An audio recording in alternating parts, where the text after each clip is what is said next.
There is a podcast that lies between the imagination of two simple-minded earthlings.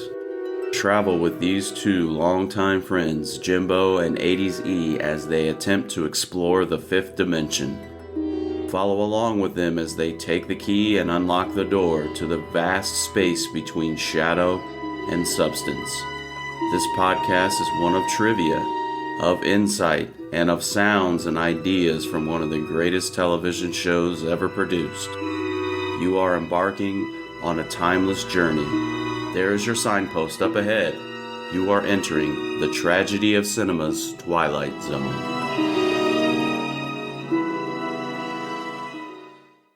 Professor Ellis Fowler, a gentle, bookish guide to the young, who is about to discover that life still has certain surprises, and that the campus of the Rock Springs School for Boys lies in a direct path to another institution, commonly referred to as the Twilight Zone. All right, guys, welcome back to the Tragedy of Cinema podcast, the Twilight Zone series. I'm your host, Jimbo, and I'm joined once again by my two co-hosts. Hey, this is Bond. Hey, this is Artie Beechcroft. Artie Beechcroft. I think he died in Iwo Jima. I'm back to do this podcast. Can go ahead and give yourself a round of applause. We have made it to the last episode of season 3 of the Twilight Zone. Eric, do you happen to have the date we started the first episode of season 3? I do not, but I've got some.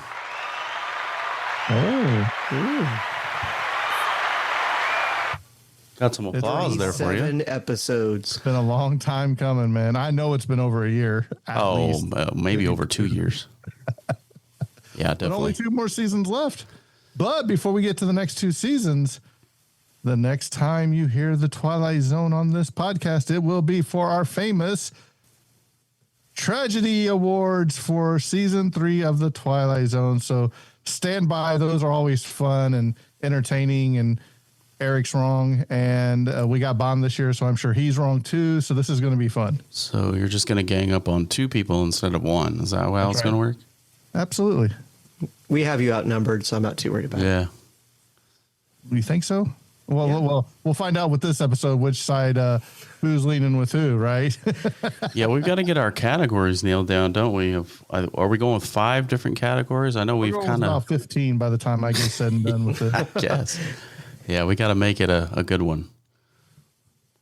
But you guys ready for the final episode of season 3? Let's talk about it a little bit. Final countdown. And I'll just ask Jimbo off top. Jimbo, do you have a plot summary for this one? Or are you going to do that, or am I going to do that? I am going to just do it off the top of my head, Eric. Okay. Yikes. If you've ever seen Dead Poets Society, you've pretty much seen this episode. No, I'm kidding. So basically, a college professor, he's been at this college for 51 years. Bond, how long have you been teaching for? About 21 years. So about 30 more years on top of what you're doing right now. How old will you be, like 85 or something? Yeah, I'll be close to retirement age by then, I think. I'll have to put another 30 years. Permanent retirement, right? They're gonna ask me to go way before that. I'm telling you right now. Right. So you have this professor, and he loves to teach. He's noticed with this group of rowdy kids he has in this class, though, a couple of them really just aren't paying attention, right? They can't tell him the date this guy was born or the date this guy died. And lo and behold, he gets summoned into the, I guess you would call him the chancellor's office, if you will. And he says, "Hey, have you had a chance to look over the mail that the council has sent you?" And he's like, "Oh yeah, sure. I wholeheartedly agree. I can't see myself teaching any other way. I'd love to keep going on till have many more students to teach." And he's like, "You haven't opened the letter, have you?" He's like, "Because we're going to talk about your replacement."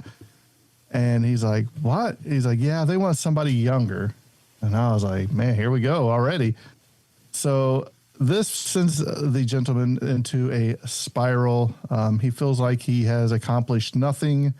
He don't feel like he has taught his students anything. And he decides that basically he's not worthy to live anymore, almost to the point of taking his own life. But fate has a different twist of events that we'll talk about, where there might be a changing of the guard of his own accord. So, 80s. All right. Changing of the Guard is the title of this episode, The Twilight Zone, season number 3. The final episode, number 37 of this particular season. It was directed by Robert Ellis Miller. This is a first and only time we see this particular gentleman as a director. It was written by Rod Serling, and it has an original air date of June 1st, 1962, which, if you know this podcast at all, you know this is our favorite segment in the episode, the segment that we like to call On This Day in History. All right, so for On This Day in History, if we go back many years, June the 1st, 1925, future New York Yankees Hall of Famer Lou Gehrig pinch hits for shortstop Pee Wee Wanage in a 5-3 loss to Washington, first of his record-setting 2,130 consecutive games. So if you know anything about Lou Gehrig, he was the Iron Horse, and he was overtaken by, who was he overtaken by? Played for the Baltimore, right? Orioles? Cal Ripken, that's correct. Cal Ripken broke his record. It's funny, well, I've got a joke about Lou Gehrig, but I won't. We don't joke about Lou Gehrig. It's funny, he died of Lou Gehrig's disease. I don't know what happened there. June the 1st, 1939, there was the first major boxing match it was on U.S. television, the very first one, June 1st, 1939. And it was about between Max Baer and Lou Nova. And Nova wins by TKO in the 11th round. So Max Baer's somewhat familiar. He was featured in the Cinderella Man. If you guys have ever seen that movie, Max Baer was the guy that he fought in the Cinderella Man. Did you guys like that movie? Good movie? Yeah, that one was pretty good. I liked it. Have we reviewed it yet? No. No. We haven't even I don't Rocky. think so. Oh, we haven't? Okay. No. I guess we got to get on that. Moving along. June the 1st, 1967, EMI releases the Beatles album Sgt. Pepper's Lonely Hearts Club Band. It hit nationwide in the UK, and it was number 1 for 22 weeks in the UK. So that was 1967. June the 1st, 1968, Simon and Garfunkel's Senior Mrs. Robinson from The Graduate. It hits number 1 and it was the first rock song, to win a Grammy record for that year. I don't know if The Graduate won. I'm sure it won tons of awards, but that's kind of interesting that the song went with a number 1 song with a number 1 movie, so that's pretty cool. June the 1st, 1974, the good old Heimlich maneuver for rescuing choking victims is published in the Journal of Emergency Medicine. So you may need the Heimlich maneuver, huh? Yeah, you may need the Heimlich maneuver after this podcast, but any of you do before 1971? Just let them choke. You just died. You just turned blue and died. There was a lady in the corner go, "Can you breathe? Can you breathe? Can you talk? Can you talk?" Now, Bond, as you're a teacher, have you ever had to perform the Heimlich maneuver on any children? No, every year we have to train. We have to do our first aid training every year. And every year I'm like ready, waiting to go. Yeah. And I let the kids know if you're choking, let me know. I'm trained. I'm certified. It's ready to go. I'm sure Bond looks like Dwight when he's trying to give CPR in the office. That's exactly what I thought of when he cut the dummy off and put the face, cut his skin off. Beans. Hello, Clarice. Yeah. Oh, that was a hilarious episode. June 1st, 1980, the first transmission of the Cable News Network, or CNN, 1980. And we mentioned him last episode, I believe, but June the 1st, 1985, Weird Al Yankovic releases Dare to Be Stupid. That was his album from 1985. I think that's really what kind of set him off on his quest of parody infamy. I just think that every episode we should have what Weird Al was doing at that time. I know. I don't know why he's been coming up so much lately. And then finally, June 1st, 1993, Connie Chung joins Dan Rather as anchors of the CBS Evening News. I remember that at that time. It was kind of a big deal. Wasn't she married to like Maury Povich or something? I think she was. Yep. I mean, she still may be. I don't know. Yeah, I don't know. But the lie detector determined that was a lie. Yeah.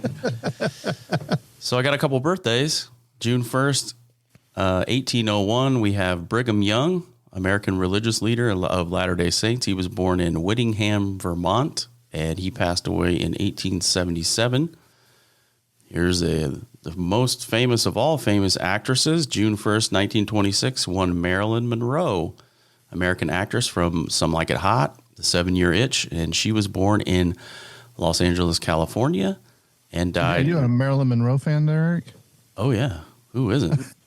Bond. He's not. Oh, okay. No, Bond's not really. Died in 1962, and there's a lot of, books, Conspiracy. podcasts, conspiracy, YouTube She channels. died the same year this episode came out? Oh, I guess you are right. Whoa. Oh. Whoa. Never made the connection.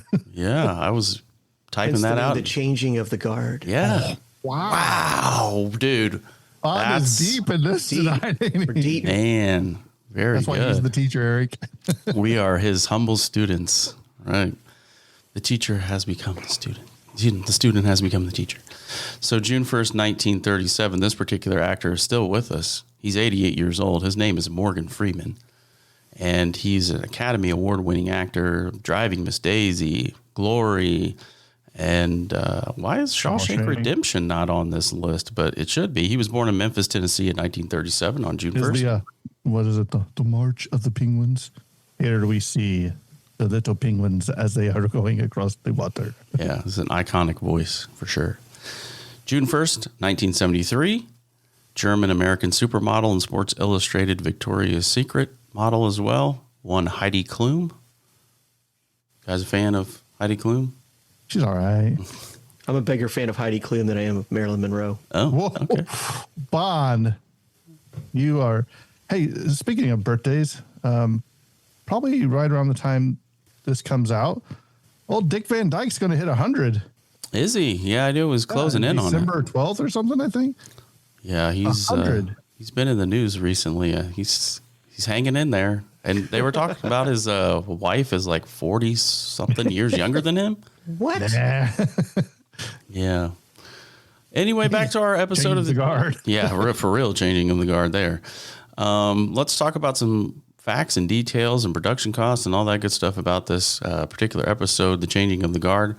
Let's talk about some total production costs are back in around our benchmark. They are $54,042.59. We have 2 dates of rehearsal, March 8th and March 9th, 1962. We have 3 days of filming, March 12, 13, and 14 of 1962. This entire episode was filmed on stage 16 at MGM, except for Fowler's study and foyer, filmed on stage 18 on the second day of filming. So fairly consolidated filming stage area for this particular episode. But enough about those meaningless facts. Bond, tell us about this important cast that we have in our episode. We have an all-star cast. This thing has Donald Pleasance playing our main role as Professor Ellis Fowler. He is a TV and movie legend. We know him from the James Bond movies, where he plays Blofeld, right? In You Only Live Twice. If you're not familiar with that one, maybe Escape from New York, one of the best sci-fi movies of all time. If not, maybe you've seen a little horror movie called Halloween. Oh, yeah. Pulled that up on YouTube the other night. His little performance. See, He was the doctor, Donald Pleasance, right? That's what he's at. Yeah, he's the doctor. Yeah. He's the one that always goes around trying to tell people how scary Michael is, but nobody believes him. Right. Our headmaster is played by Liam Sullivan. Liam Sullivan was in a another episode of the Twilight Zone called The Silence. Good one. And he was also in a movie called That Darn Cat. That Darn Cat by Disney. I believe that's a Disney movie. We have Philippa Bevins as Mrs. Landers. We have Tom Lowell as Artie Beechcroft. And he was a frequent member of the Carol Burnett show at the time.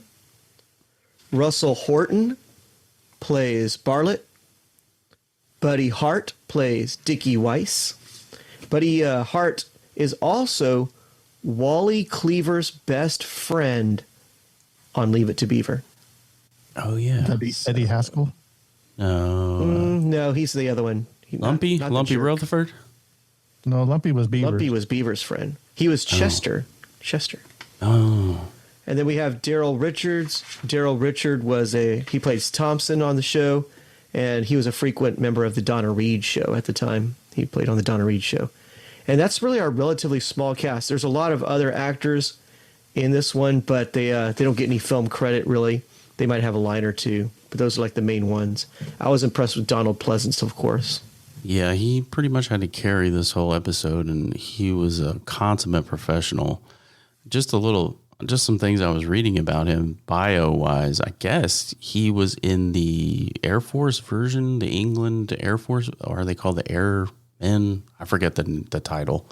The British Royal. Yeah, he was in it, basically. And RFAC, I think, right? Yeah, he got shot down over France and spent some time in a POW camp. He had some aspirations, I guess, to be an actor before he got called up to World War II, and spent time in like I said, a POW camp, and then came back and went back into acting. And man, it's pretty amazing. That whole generation, of course, he has a lot of credits too. I think it was like 200 plus credits he has. But interesting enough, this was his first American acting job. This one right here, they really wanted him really badly. Whoever the director, I think it's in my notes, and here we'll get to that in the trivia part later. But let's launch off into the episode. In Act 1, we have a loss of purpose. So we get the story set up, and Jimbo kind of laid it out for us a little bit in the intro. We open in the classroom of Professor Ellis Fowler, an elderly English teacher at Rock Springs School, and he has devoted his entire life to teaching poetry and really, as a subset, moral courage as an outworking of that, teaching poetry. So again, like Jimbo talked about earlier, there's a lot of similarities and parallels to Dead Poet Society. This is just like a smaller episode of that, if you will. But Professor Fowler, brings up Alfred Edward Hausman, or A.E. Hausman. Just interesting side note, my mother's maiden name is Hausman. It was actually spelled the same way. It's a German name. It's spelled Housman, but they changed the spelling slightly, so it's kind of interesting. I might be related in some distant way to Alfred Edward Hausman. And Fowler, he's giving a lecture, and he's quizzing the boys kind of on dates and birth and death, as teachers do, and he's reciting poetry to them, and of course they're completely checked out like any teenage boy would be. They're, one guy's like fidgeting with his hand, and one scribbling notes or sticking the pencil in his nose or whatever. But just by way of what he's trying to teach, Fowler, we'll talk about Alfred A.E. Hausman. He was born March 26, 1859 in Falkbury, Worcestershire, England, and he died April 30th, 1936. And he was one of the most influential English lyric poets of the late 19th and early 20th centuries. And he's best known for a Shropshire Lad.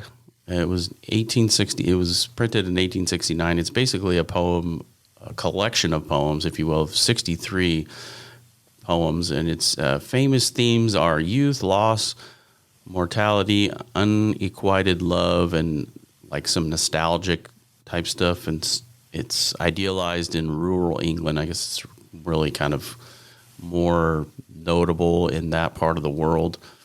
And a lot of the poems, from what I understand, are really sad and somber. So Fowler, again, he's lecturing here, and I'll just go ahead and give you one of the poems that he recites. I've got it right here in the audio clip.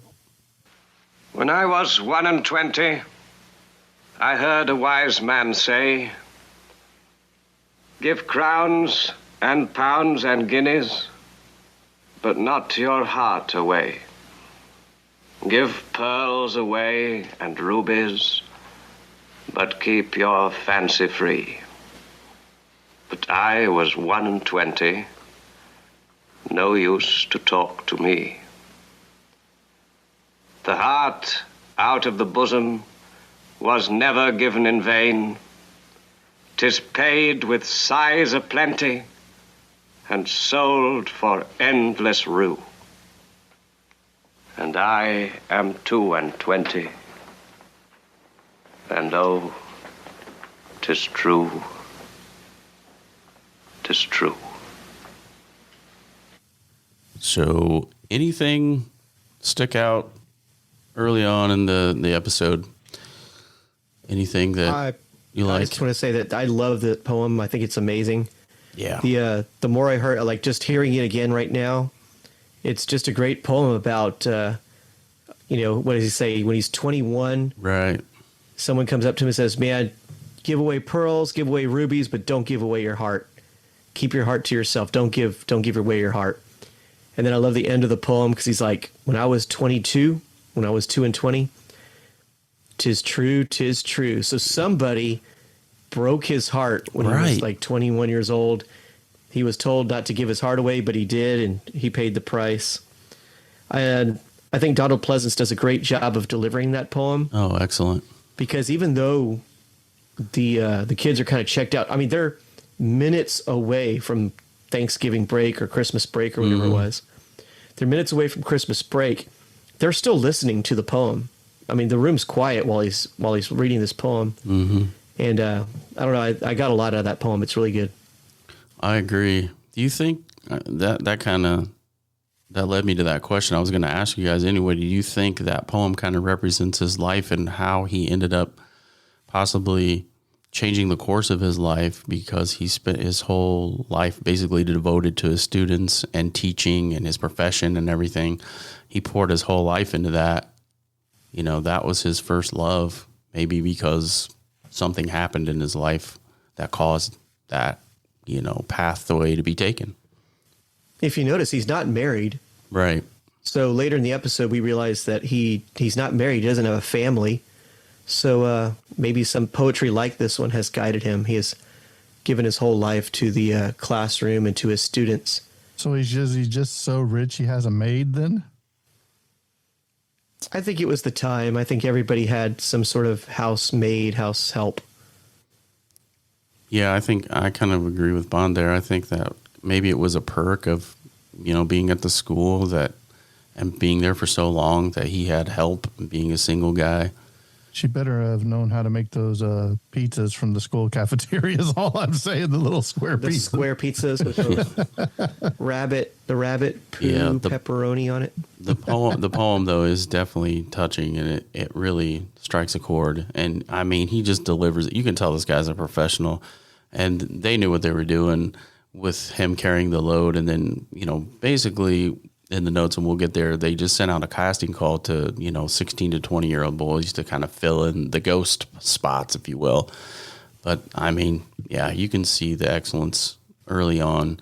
And I think about the time he was around, Pleasance was about 40 years old, and they made him up to be about, what would you guys say, about 70, right? Mm-hmm. The math Yeah, he's works got to out. be pretty old because he's been teaching there for 51 years. Right. So. And I thought they did a pretty good job with the makeup and such. He looked legitimate. He looked like a legitimate 70-year-old. But let's move on to this announcement. The bad news is coming. Fowler sits in the headmaster's office stunned as he learned that he's being dismissed simply because of his age. And I was going to ask Bond at this time. Jimbo already asked, but can you ever fathom teaching for 50 years? Like, can you even imagine teaching for that long? I mean, time goes so fast, but it's like you blink and you're like, time goes so fast. But 51 years, he even mentions that he's starting to have like the grandkids Right. of his students come in. That's inconceivable to me because he teaches high school. You know what I'm saying? That's a high school, like a private boys high school level classes. I mean, I can understand it if you taught lower level stuff, kindergarten, first grade, how you would get that second, third generation coming in. Right. Because I've been teaching for 21 years now, and I've never had like even the child of one of my kids in my classroom. You know, I've run into students. Like last week, I ran into a student who was probably in his 30s. Oh, wow. You know, he had a family, a wife, and a family. Yeah. He walked in and he recognized me right away. Wow.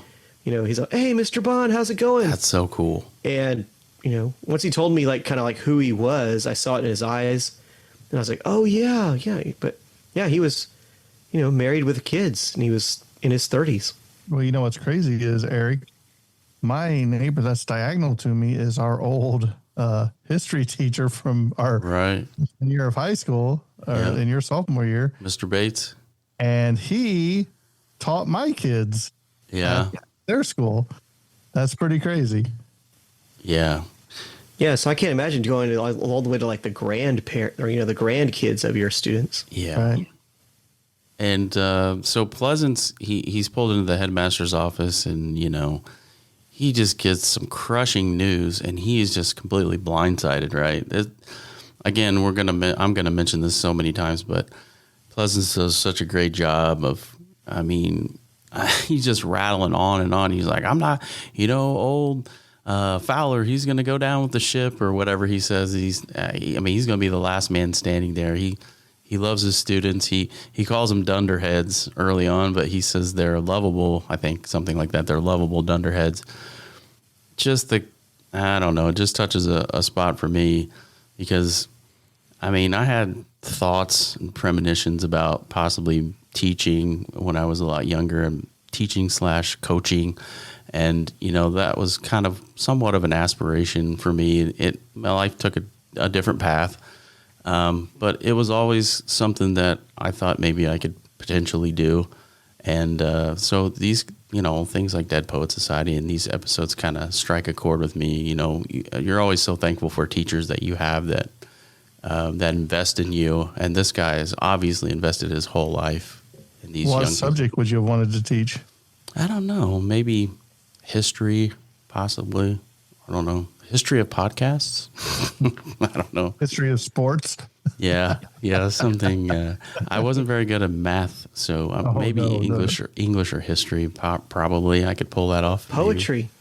Poetry. I don't know. But so he is completely stunned, and he's emotional, Fowler is, and the headmaster is very matter of fact about like, look, dude, you're old. Paraphrasing here. You're old. You need to read your mail. Like we discussed this at the staff meeting. I wish you could have been there because all those people had so many nice things to say about you. But at the end of the day, you get half your pay for the rest of your life, but you gotta go. Thanks a lot. Right? Yeah. So he gets his pink slip, and outside in the hallway, outside the office, there are two young students who wish the professor a Merry Christmas. As a stunned Fowler, he leaves with tears in his eyes, and then the scene shifts at his desk at home, and here's another parallel to a Dead Poet Society. Out of a drawer, he pulls a revolver out of the desk drawer. And he begins to ask questions like, what have I really done? And then the emotions really get raw. And Fowler, he feels obsolete. He feels forgotten. He's stripped bare. And his whole identity really everything starts to swirl. And he has all these questions of his life and how he spent his life. Was it worth it? And I think at this point, he picks up an old yearbook and he starts leafing through it, right? And he sees some of those students that he taught and idiosyncrasies and tendencies and things that he remembered about each student. And he begins to kind of really pour out his heart to his maid, what was her name again? Mrs. Landers. And I think I got another clip here where I entitled this The Old Relic. And that's how Fowler begins to kind of see himself as an old relic. And listen to him. As a failure, Mrs. Landers, an abject, miserable failure. I walked from class to class, an old relic, teaching by rote to unhearing ears, unwilling heads. As an abject, dismal failure, I moved nobody. I motivated nobody. I left no imprint on anybody. So it just breaks your heart as he recounts his life's lack of accomplishment, so he sees them.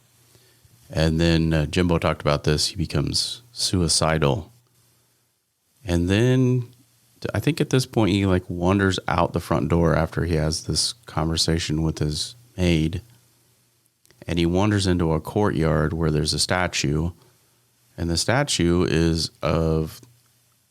underneath the statue is a plaque of a quote, and the quote goes like this: "Be ashamed to die until you have won some victory for humanity." And this is a famous quote by Horace Mann. He was an American educator and social reformer. He's called the father of American public education. And I think he was the headmaster of Antioch College, if I'm not mistaken. Yeah, you're right. Which was Rod Serling's alma mater. And it's the closing sentence, that quote comes from a closing sentence of Mann's 1859, commencement address to the graduating class of Antioch College just weeks before his death. Standing under the statue of Mann, Fowler contemplates suicide with an old revolver, that revolver that we referenced earlier that he took out of the desk. And just then he hears the school bell ringing, right? So it's impossible, as the campus should be empty with it being Christmas Eve. So drawn by the sound, he returns to the classroom. So anything from you guys, I'm going to let you guys jump in. I don't want to overdo it. Anything from those scenes that stick out to you thus far? I know for me, I guess he lives on campus. There must be some sort of like professor staff housing, because he leaves his house, but yet he's on campus because the statue's on campus and he's Right. able to walk to the classroom. Right. At least that's what they're implying, that it's there, unless all of this is just in his head and he really didn't leave and go anywhere. And, saying like the whole thing was just his imagination. But if he really does leave and experience all of these things, then he must live on some kind of on-campus housing of some kind. Or he had already committed suicide, and this is his, journey into, because first thing he comes in contact with, he's like, oh, it's the school bells. Why are they, or the class bells, why are they ringing right now? They shouldn't be ringing. Everybody's gone. Then he gets in there and all the ghosts come see him. So, yeah. Right. Yeah, either way. Or maybe a dream while he was listening to Handel's Messiah on the radio, because that was a big point that he wanted Because to his make. maid did say, you need to go take a nap several Yeah, times. he did tell her that. I was like, I'm on the hump. I'm right here with you. You're all, yes, ma'am. Bond, do you ever consider, or did you ever have an The fact opportunity that to my teach? whole career's been a waste. No. Or he needed That's not another where I was nap going. today. a boarding school of type, set up. Did you ever entertain that? Dude, I think that would be amazing if Yeah. I could teach at some sort of boarding school where there's not the drama, especially if it's like an all-boys school or something. Yeah, right. Because because of the drama that there is between boys and girls and Yeah, all that kind of stuff, right. you really wouldn't have to deal with any of that. You could just deal with the education part, dealing with young men. I think that would be it'd be a dream job. As Yeah. long as I didn't have to as long as I could clock out at the end of the day. You know what I'm Right. saying? If I didn't have to live in the dorms with them or Yeah, anything you like wouldn't that, want to I have to think be it'd a great. resident RA or whatever. Yeah, as long as I didn't have to be an RA, I think it'd be great. Yeah. So the school bell ringing draws Fowler into his classroom again, and we have a highlighted scene, and we meet the boys who never left, right? So inside the dimly lit classroom, ghostly former students appear, all young men that Fowler once taught who died tragically in war, in accidents, or acts of bravery. Each one tells Fowler how his lessons of honor and integrity and courage guided them in their final moments or shaped like heroic decisions. And one proudly shares that Fowler's teaching helped him to save an entire mine crew. Another explains that his courage in battle came directly from Fowler's poetry lessons. You know, Fowler, in his mind, he thinks that all of this poetry that he was teaching them, it was basically one ear and out the other. They forgot at the moment that they, left the classroom. And then all of these boys come and give testimony to know your poetry that I memorized helped me in a critical point in my life. And so there's a big time emotional turn in the episode, and Fowler realizes that he did make a profound difference just in ways that he never really witnessed. And then we move to Act 3, where I called this acceptance and grace after the visitation. So after this encounter in the classroom, the spirits fade, and then they're leaving Fowler with a renewed peace. He no longer has questions of the worth of his life and career. And then kind of the highlighted scene in Act 3, the highlighted scene would be him back at his desk at home, and he's eating his Christmas dinner that Mrs. Landers has prepared for him. And it's also interesting to note that there are carolers outside of his window too, right? And they're singing Christmas carols. And he goes to the window, and he's moved by watching the boys sing Beneath the Winter Sky, and the caroler's voice filled the house with warmth, symbolizing the continuity of youth and lasting echo of influence. And we have a resolution here at the end that the episode ends with Fowler smiling greatly, no longer feeling forgotten or useless. And the carolers sort of serve as a final affirmation that his life mattered, his students remember him, and his work endures. So, boys, comments? Nothing? We'll move on to trivia. This is one of the big things as a teacher, when you talk to other teachers or just being in the industry, that to me is the biggest part, is teaching kids how to think and how to feel. And a lot of teachers, this is going to rub a lot of teachers the wrong way, but it's not what we teach. It's teaching them to think for themselves. Because, I teach fourth grade, and there's nothing in fourth grade that you're going to carry the rest of your life saying, well, I was going to get into Harvard, but Mr. Bond failed me in fourth grade. No one looks at your transcripts and goes all the way back to your fourth grade class and goes, hey, what happened here in math? So what I teach, and half the things I teach are going to get replaced by AI anyway. That being said, we're really teaching kids how to think for themselves, how to feel for themselves, the independence that comes with the courage and the bravery and the valor. Mm-hmm. I think all of those things are way more important than the actual facts that come across on paper. Yeah, it's a good point. I probably just lost my job saying that, but no, I think you're dead but on. It's true. That's why we teach. We teach for that reason. Yeah, those things are the most important anyway. Right?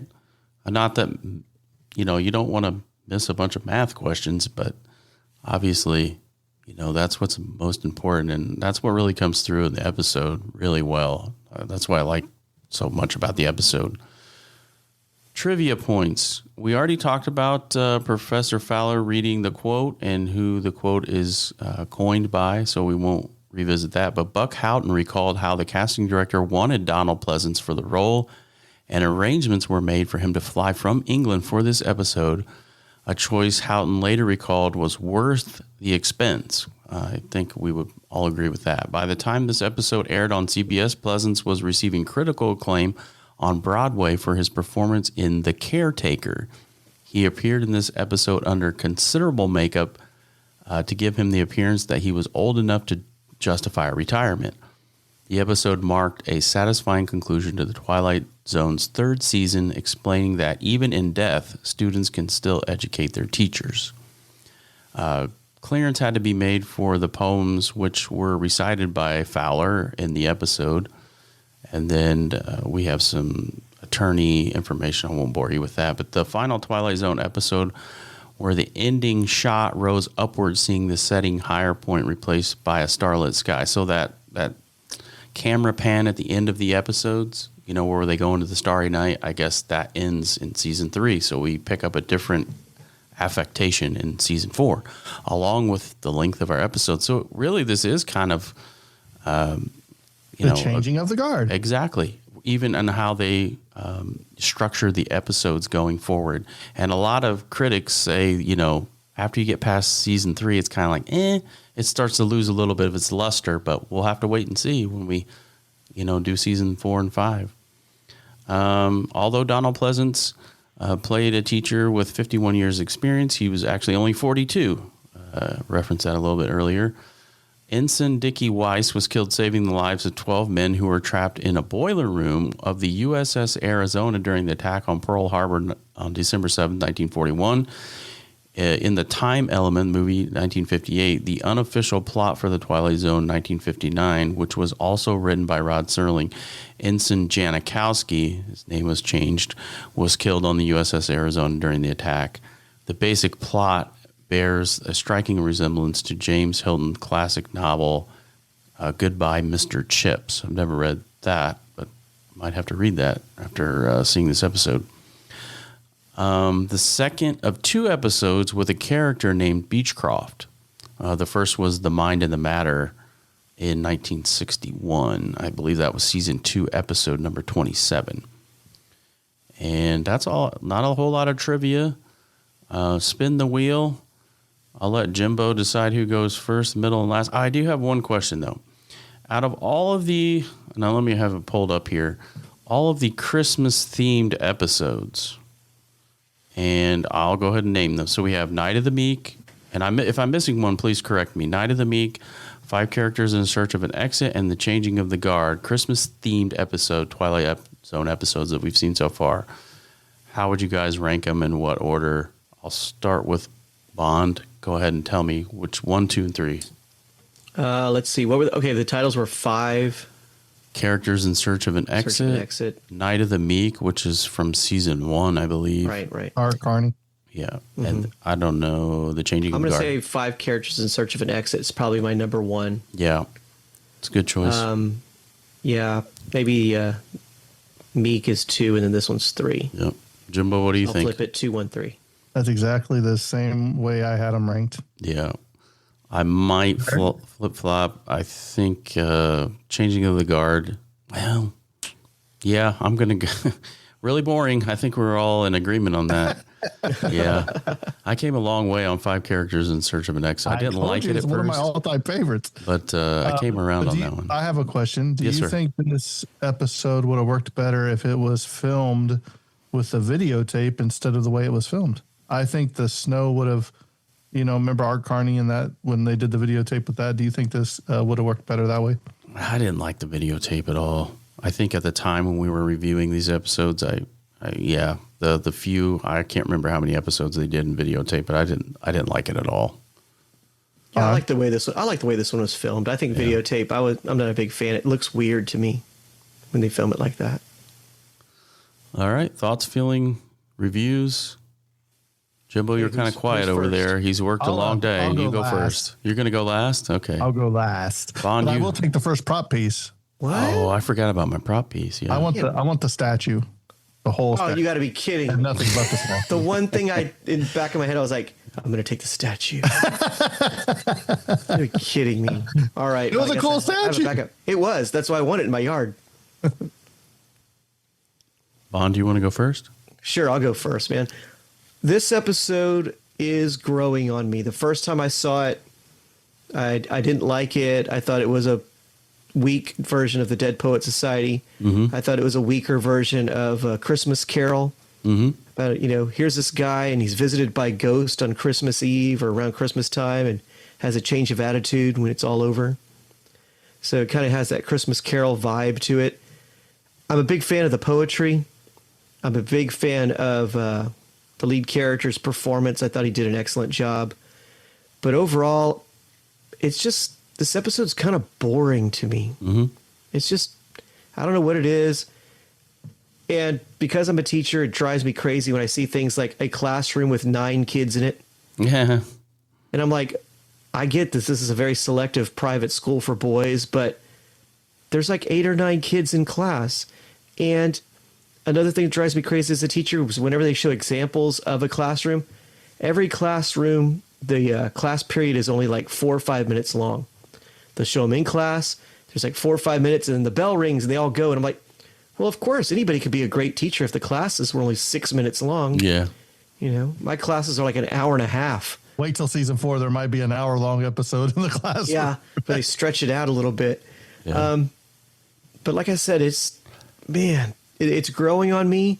But that being said, I think it grew to a 5.5. It's like right down the middle. There's no real big plot twist to it where you're like, oh man, that's classic Twilight Zone. What's classic Twilight Zone about this one? He has a dream, maybe. He kills himself, maybe. If he would have killed himself at the end and you would have found out he was dead the whole time, that would have been a better twist. Mm-hmm. But the fact that there's not really a big twist, the twist is he's visited by the ghost of kids in his class who've died, and come to find out what he taught means something to him. I get the heartfelt part of it, but it's just kind of boring to me. My prop piece was going to be a big statue to put in the yard to show off to the neighbors. Instead, I'll take the gun. Now I got to think again. Eric, you could take the yearbook. Okay. Yeah, that's good. I'll take that. For me, I just have a few sentences. The Changing of the Guard is a tender Christmas meditation on the nobility of teaching, portraying an honest man's fear that his life has meant nothing, and his quiet discovery that he has touched far more hearts than he realized. In its emotional arc that echoes Dead Poet Society, reminding us that true educators leave victories for humanity not in monuments, but in the lives they silently shape. And I probably like this episode better than both. It is sentimental, probably better than both of you guys. It is a little bit sentimental. It's a Christmas episode. I think it's more like a benediction, right? It's a big sign off, and I think it's properly placed. It's an 8. I'd probably give it an 8. It was an 8.2, I think, in IMDb. It's a B+ episode, if not an A- episode for me. But yeah, I get. Well, here's another thing I'll throw at you. There was a list of, and I don't have it unfortunately. The episodes the Twilight Zone references ghosts, right? I think there's about 16 episodes, not aliens or extraterrestrials, but specifically that reference ghosts. Revelations and stuff like that. So it'd be interesting to go through that list and see of all of those 16 or so episodes, which one, ghost themed episodes that you guys like the most. But I can already answer the number one of that. That's probably Death's Head Revisited. Yeah, that was a really good one. Yeah, about the German and the concentration camp. Yeah, POW. But yeah, I love Christmas. I love teachers. Well, I didn't love all my teachers, but Thank you. I love Bond. Yeah, he's a good teacher. I can already tell. I've never even sat in one of his lectures, but I can already tell. And I just like the theme, the boarding school. I like that whole genre. If it comes to me in a minute, I'll think of the movie that The Holdovers. That was a most recent movie also that was themed. I think it was a couple years ago when that one was released. Excuse me. And I love that movie too. It's probably just one of my things. But I thought it was a good episode, a good, remarkable, notable end to season 3, and I'll leave it there. So Jimbo, and my prop pieces. Before Jimbo goes, yep. Oh, what was your prop piece? Go for it. Oh, there's the yearbook. Okay. Before Jimbo goes, I gotta ask: did they know there was going to be a season 4 by the time they made this episode, or was this a way for Rod Serling to sign off the series? Well, I think they knew that they were going. They wanted, I think, hour-long episodes. I think if I read that right, the actual CBS or whoever wanted hour-long episodes. I got it in one of my books. Maybe I'll pull it up. But I think they wanted that, and I think when they did push to that, I don't think the episodes connected as well. That's just me personally, from just the few I've seen in season 4 already. I like the half hour. You get in, you get out. This one just seems like it'd be a great. This one just seems like it'd be a great series finale, right? Because it says goodbye. You know, what I'm saying it might even be better as an hour-long episode. Yeah, from things that I've read, it always seemed like the show was always in jeopardy. So, they were, as far as renewal and contracts and stuff, I don't know about the end of season 3, but I know early on in the early stages, it was always like they were fighting for their lives early on. Well, what was that last episode we did? Was it the last one that was like the budget was like 98,000 or something? Remember, because of all the reshoots? Yeah, that was Cavender's Coming, the one they wanted to make a pilot television show. Yeah. But Jimbo, what do you think? Guys, what's the one reason we all love? Why did we all fall in love with the Twilight Zone to begin with? I don't know. The twist.